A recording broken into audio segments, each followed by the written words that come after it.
Párbeszéd részéről Szabó Tímea a frakciótól asszony következik, parancsoljon. Köszönöm a szót, elnök úr. Tisztelt miniszterelnök úr! Ön támadásról és árulókról beszél egy olyan szavazás után, ahol nem Magyarországot, hanem kizárólag az ön kormányát ítélték el, méghozzá kétharmaddal.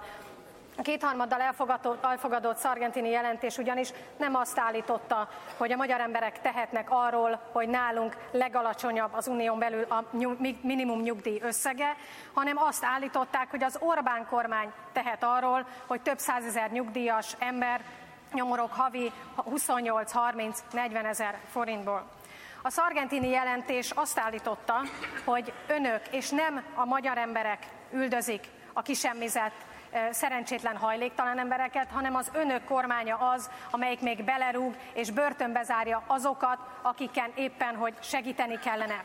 A Sargentini jelentés nem azt állította, hogy a magyar emberek miatt folyósítják nálunk a legrövidebb ideig a munkanélküli járadékot, hanem azt állította, hogy önök szállították le 9 hónapról 3 hónapra a támogatást. Miniszterelnök úr, önnek minden támadás és mindenki áruló, aki nem ért önnel egyet. Árulók az európai parlamenti képviselők, akik elítélik azt, hogy az uniós pénzeket nem a magyar emberekre költik, hanem a saját magára, a családjára és a haverjaira szánják, és azoknak lopják el. Ön szerint árulók az ellenzéki képviselők is, akik tiltakoznak az ellen, hogy Magyarországból, hazánkból újra orosz gyarmatot csináljon, és a magyar embereket Putyin alattvalóivá tegye újra. Ön szerint árulók végül a civilek is, akik önök helyett végzik el azt a munkát, azt a segítségnyújtást, amit az önök embertelensége miatt a betegek, a nélkülözők, a szerencsétlen támogatása számottevő emberek nem kapnak meg. De ki is az igazi áruló, miniszterelnök úr? Magyarországon ön elmondta, hogy valóban ingyen kapják a diákok a tankönyvet egy ideig, de 300 000 magyar gyermek van, akiknek nincsenek tanszerei az év elején.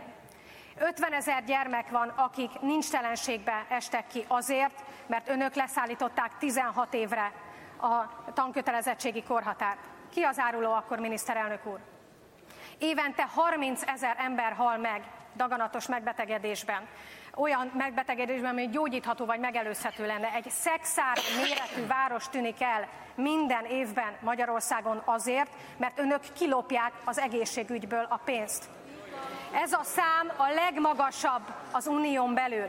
A Honvéd kórházban nincsenek orvosok, az Ajkai kórházban a múlt héten mondtak fel az ápolók, és a magasan képzett ápolóink ezrével hagyják el még mindig az országot, Ausztriában, Németországban, mert önök semmire nem becsülik őket, ott viszont megfizetik őket. Akkor ki az áruló, miniszterelnök úr?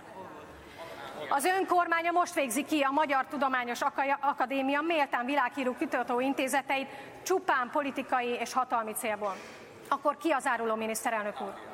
Magyarországon az egyik legmagasabb a légszennyezettség. Európában magasabb a légszennyezettség, mint Kínában vagy Indiában. Évente magyarok közül 70 000 ember hal meg csak azért, mert önök ellopják az erre szánt uniós forrásokat. Akkor ki az áruló, miniszterelnök úr?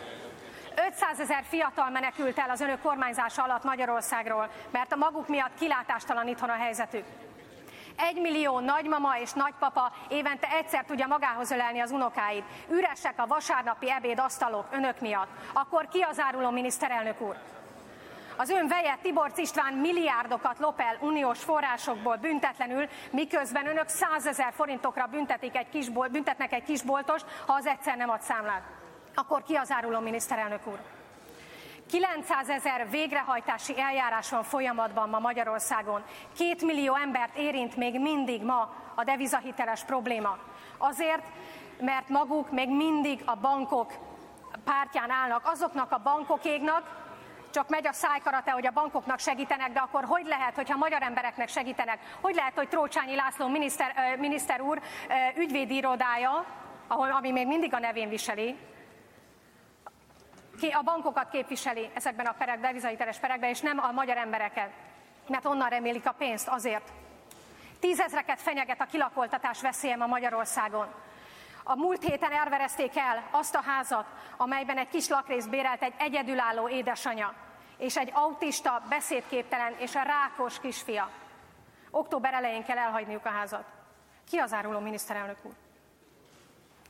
Az az édesanyja, aki beteg, kómában levő gyermekét ápolja nap-minek, akinek nincsen szabadság, nincsen nyaralás, de még egy mozi sincs.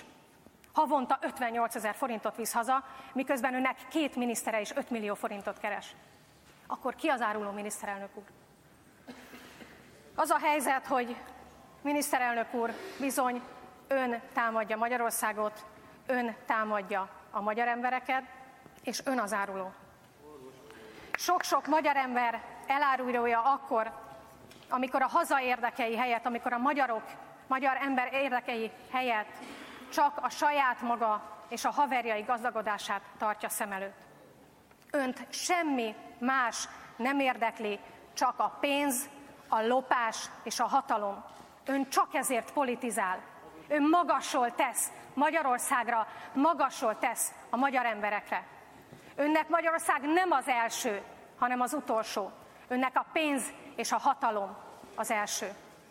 Nekünk a Párbeszédben viszont Magyarország az első, a magyar emberek az elsők, és mindent meg fogunk tenni annak érdekében, hogy megakadályozzuk azt, hogy tönkretegyék ezt az országot, szétlopják ezt az országot, és újra Putyin alattvalóivá tegyék a magyar embereket. Köszönöm.